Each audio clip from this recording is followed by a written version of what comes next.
चला अनुभवूया बाबासाहेबांच्या विचारांनी उजळलेला समानतेचा हा लढा. हिंदू कोड बिल एक समानतेचा लढा.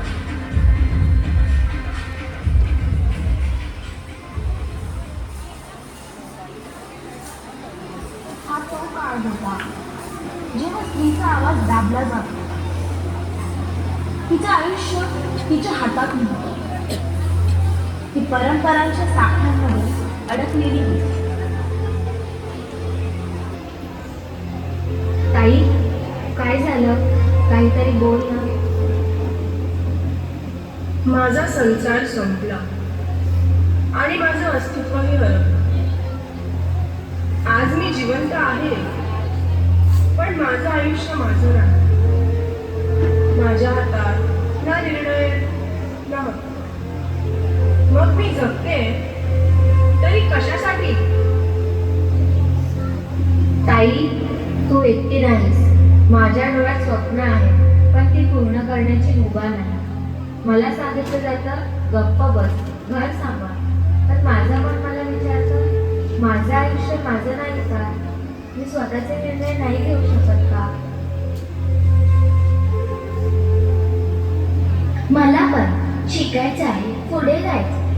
पण प्रत्येक पावलात मला थांबवले जाते. माझी क्षमता नाही असे नाही, पण मला संदेश दिली. लग्नानंतर माझं आयुष्य माझं राहिलंच आहे. प्रत्येक निर्णय दुसरे घेतात आणि मी फक्त मान डोलवते. हे आयुष्य आहे का काय?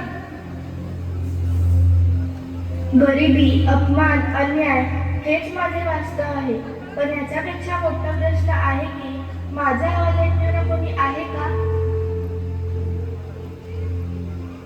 आपण सगळे एकाच वेदनेत आहोत, मग गप्प का बसायचं? आम्हाला न्याय हवा आहे.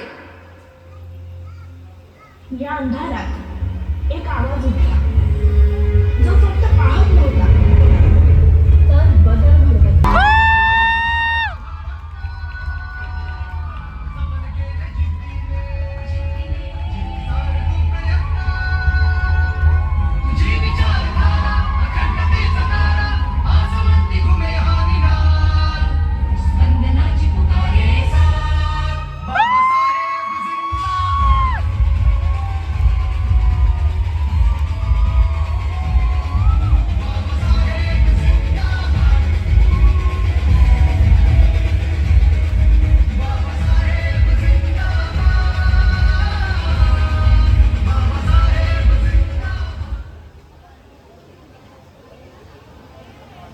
मी या समाजात एक मोठा अन्याय पाहतो. एका बाजूला स्वातंत्र्य आणि दुसऱ्या बाजूला स्त्रियांची गुलामी.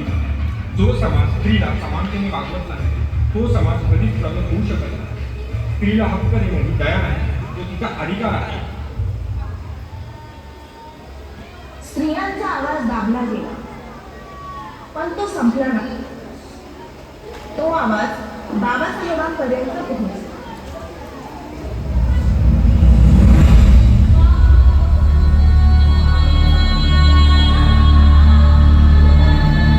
बाबासाहेब, आमचं आयुष्य अंधारात आहे.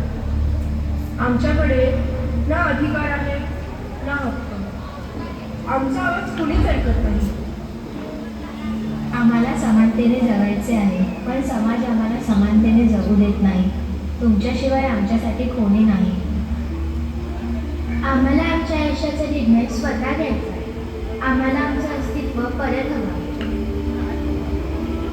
तुमचा आवाज मी ऐकला आहे आणि हा आवाज आता संसदेत घुमणार आहे. हा लढा फक्त तुमचा नाही, हा न्यायाचा लढा आहे.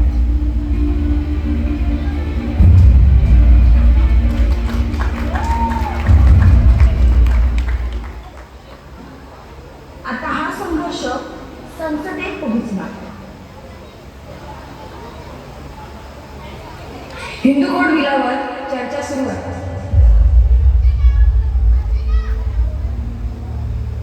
हे बिल परंपरेच्या विरोधात आहे. हे आपल्या संस्कृतीवर आघात आहे. स्त्रियांना जर सगळे अधिकार दिले तर समाज कुसरेल. हे अराजकतेकडे नेईल.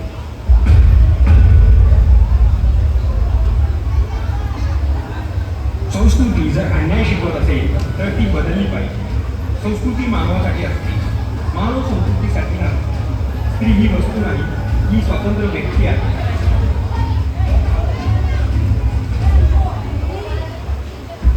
हे बिल मंजूर होऊ शकले नाही. अपयश आलं पण संघर्ष थांबला नाही. मी समाजाची प्रगती किती झाली आहे हे त्या समाजातील स्त्रियांची प्रगती किती झाली आहे यावरून मोजतो. मी माझ्या तत्वांची तडजोड करणार नाही. पद जाईल पण न्याय नाही.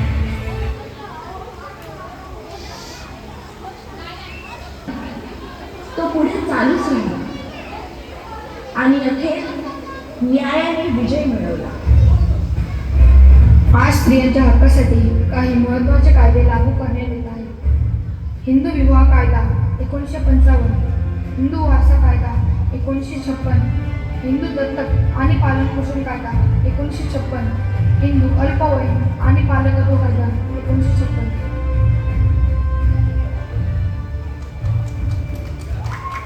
या कायद्यांनी स्त्रियांच्या आयुष्यात आमूलाग्र बदल घडवला. विवाहात समानता, संपत्तीमध्ये हक्क, दत्तकाचा अधिकार आणि मुलांच्या संगोपनात समान स्थान मिळाले. आता मी पुन्हा माझं आयुष्य उभं करू शकते. आता मी माझ्या घराची समान वारसदार आहे. आज मी शिक्षण घेऊ शकते कारण त्यांनी आमच्यासाठी लढा दिला.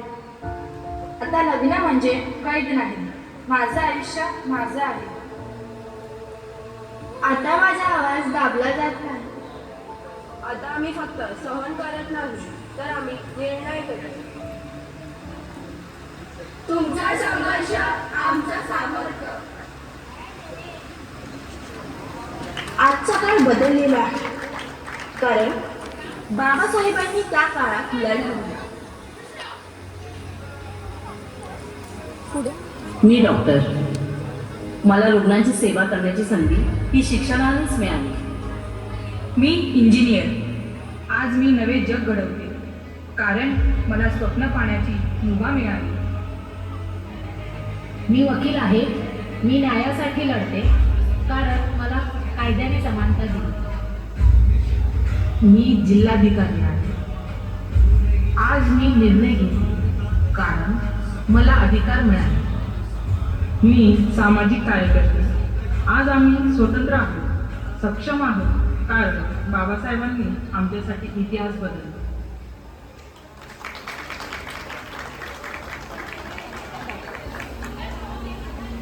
बंधने तुटली, आवाज उंचावला, स्वाभिमान